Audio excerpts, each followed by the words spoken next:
The Super Bowl halftime show is usually remembered for spectacle, major stars, flashy visuals, and moments meant to entertain a massive audience. But in 2026, the halftime show became something else.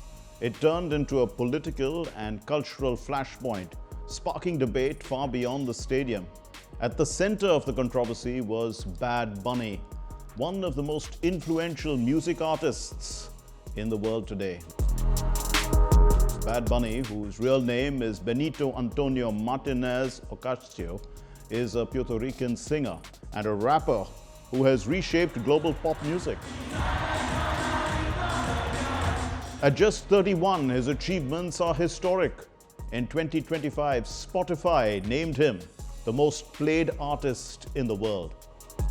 1 week before the Super Bowl, he became the first artist to win the Grammy for Album of the Year with a Spanish language album, Debí Tirar Más Fotos. That background made his selection as the Super Bowl LX halftime headliner historic. It also made it controversial. On February 8, 2026, at Levi's Stadium in Santa Clara, California, Bad Bunny delivered a 14-minute halftime performance unlike any before it.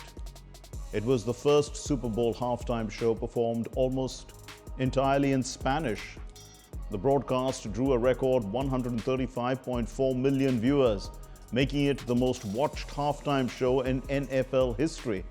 But almost immediately, backlash followed.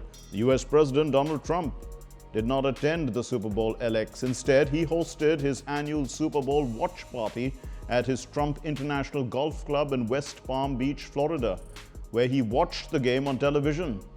After the halftime show aired, Trump criticized the performance on his social media platform Truth Social. Trump wrote, and I quote, "The Super Bowl halftime show is absolutely terrible. One of the worst ever. It makes no sense. Is an affront to the greatness of America." He further added, "Nobody understands a word this guy is saying, and the dancing is disgusting, especially for young children that are watching from throughout the USA and all over the world. This show is just a slap in the face to our country," unquote. Trump had already criticized Bad Bunny weeks earlier, calling his selection as the halftime performer absolutely ridiculous. His comments helped push the performance into the center of national debate. Other conservatives echoed the criticism. Republican Congressman Andy Ogles of Tennessee and several GOP lawmakers called for a formal investigation into the NFL and NBC, claiming the show was inappropriate for a family broadcast.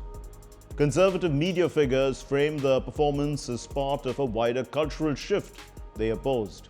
At the same time, the conservative group Turning Point USA organized a parallel event called the All-American Halftime Show, headlined by Trump-supporting singer Kid Rock. It was promoted as a woke-free alternative for viewers unhappy with Bad Bunny's performance. To understand why the show triggered such strong reactions, it's important to look at what Bad Bunny actually presented on stage. The performance was designed as a tribute to Puerto Rico and a broader reflection on identity across the Americas. The stage featured sugarcane fields and La Casita, a small house modeled after traditional Puerto Rican homes. This is a recurring symbol in Bad Bunny's concerts. Guest performers like Lady Gaga and Ricky Martin appeared on stage, while celebrities included Pedro Pascal, Cardi B, Karol G, and Jessica Alba. They were shown dancing around the house. Bad Bunny performed songs closely tied to Puerto Rico's recent struggles. One of them, El Apagón, addresses the island's ongoing power grid failures and economic challenges. During the performance, dancers dressed as jabaros. Jabaros are traditional Puerto Rican farmers. Performers climbed electric poles, visually referencing those issues. At another moment, Bad Bunny held a light blue Puerto Rican flag, a historical symbol associated with the island's independence movement. Despite the political interpretations, Bad Bunny did not make direct statements against the US government during the show. He spoke just one line in English, "God bless America." As the performance reached its climax, dancers carried flags from countries across North, Central, and South America. Bad Bunny listed their names aloud. Behind him, a billboard read, "The only thing more powerful than hate is love." The performance ended with him spiking a football bearing the words, "Together we are America." For supporters, the message was about unity across the American continent. For critics, it challenged traditional ideas of what America means, especially on the Super Bowl stage. The broader political context also shaped how the show was received. Just a week earlier at the Grammy Awards, Bad Bunny had said "ice out" during his acceptance speech, criticizing US immigration enforcement. He has been outspoken against Trump's deportation policies and openly supported Kamala Harris in the 2024 presidential election.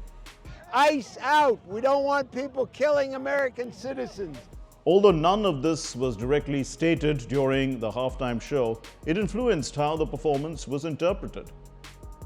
Now, outside the United States, reactions were notably different. Across Latin America, leaders and citizens praised the performance as a rare moment of representation on one of the world's biggest stages. The Chilean president, Gabriel Boric, described the show as carrying geopolitical meaning. Today, Bad Bunny's concert at the Super Bowl halftime show is trending. And it was a very powerful act because deep down, I would say, it was even a geopolitical act. Boric later expanded on that idea. When the President of the United States generates this idea of updating the Monroe Doctrine is from the early 19th century and said America for Americans, understanding Americans to be themselves, the United States. And Bad Bunny tells them in the middle of his biggest party that Americans are all of us who live on the American continent. Vivimos en el continente americano. Mexico's President Claudia Sheinbaum also highlighted the symbolism. Muy interesante, ¿no? It's very interesting that he sang in Spanish at the Super Bowl and that the message was one of unity for America, for the American continent, because at the end of his performance, he mentioned all the countries, including the United States and Canada. So, he was talking about the American continent. Very interesting and very symbolic. And indeed, the best antidote to hatred is love.